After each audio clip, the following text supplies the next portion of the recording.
اسی طریقے سے یہ جو اس مہینے کے 3 دن ہیں، 10 تاریخ، 11 تاریخ، 12 تاریخ، یہ ایام النحر ہیں، یہ قربانی کے دن ہیں، اس پہ قربانی کرنا چاہیے۔ قربانی کے سلسلے میں بھی یہ بات ذہن میں رہنی چاہیے کہ آج کوئی نیا نہیں ہے، تقریباً کم سے کم 20-25 برس پہلے سے میں قربانی کے دنوں میں بعض لوگوں کے آرٹیکلز دیکھتا ہوں، بعض لوگوں کے مضامین سامنے آ جاتے ہیں جو ہے اعتقاد صحیح نہیں رکھتے، اور ان کا دین خود پتہ نہیں کون سا دین ہے، کہاں سے انہوں نے لیا ہے، بس ان کو حساب کتاب ڈالنا آتا ہے، تو وہ حساب کتاب ڈالتے ہیں کہ 3 دن میں حیدرآباد شہر میں اتنے بکرے بکے، اتنے جانور بکے، وہ اتنے کروڑ کے ہوئے، اور پھر اس کے بعد پورے ہندوستان میں اتنے ہوئے، اور پھر عرب کے ملا لو، پورے ورلڈ کے ملا لو، تو 3 دن میں مسلمانوں نے اپنی معیشت کو اتنے ارب اتنے خرب روپے کا نقصان پہنچایا۔ کیا ضرورت تھی یہ خون بہانے کی؟ کیا ضرورت تھی اتنا کھانے پینے پہ گرنے پڑنے کی؟ کیا سال بھر نہیں کھاتا انسان؟ انہی 3 دنوں میں کیوں کھانے پینے پہ گوشت پر پیسہ ڈالا ہے؟ تو احمقوں کو یہ نہیں پتا ہے کہ بھئی یہ گوشت کے لیے نہیں کیا گیا، یہ گوشت مقصد نہیں ہے اس کا، یہ نسبت ہے ایک حنیفی شعار کی۔ یہ جو دین اسلام ہے، یہ دین ابراہیمی جو دین حنیفی کہلاتا ہے، اس دین ابراہیمی کے رنگ میں رنگا گیا ہے۔ اسی لیے سیدنا ابراہیم اور سیدنا اسماعیل علیہ السلام کے جو ہمارے نبی پاک صلی اللہ علیہ وسلم کے آباء و اجداد ہیں،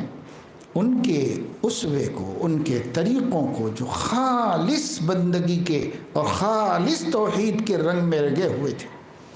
اللہ تعالیٰ نے باقی رکھا ہے۔ یہ انہی کی وراثت ہے،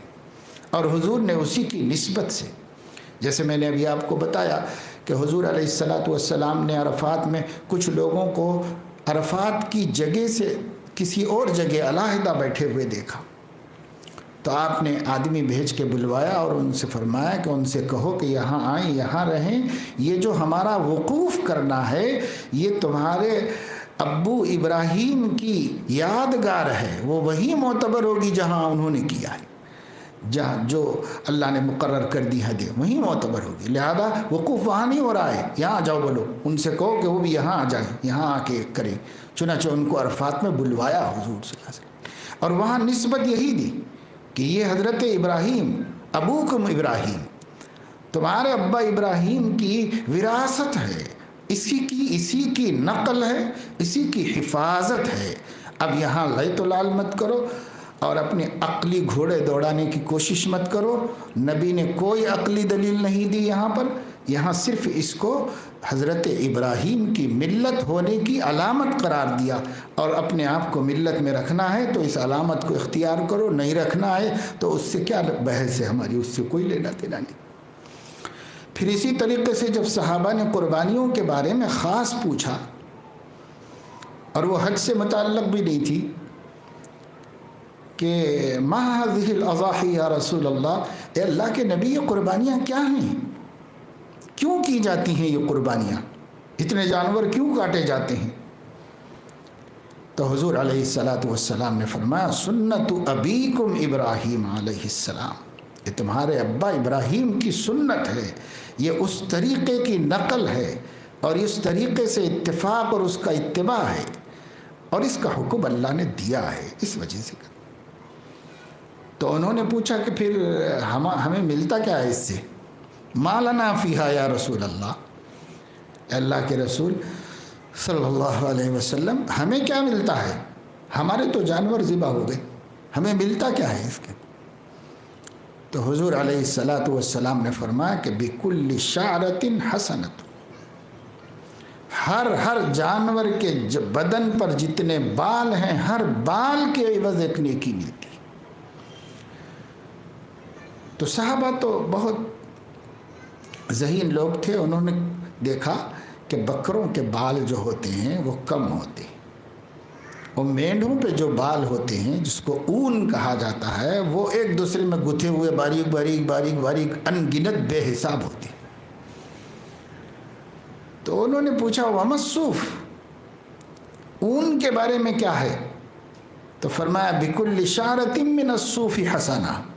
اون کے بھی ہر باریک سے باریک رونگٹے اور روئے کے بدلے اللہ نے کیا عطا فرمائے۔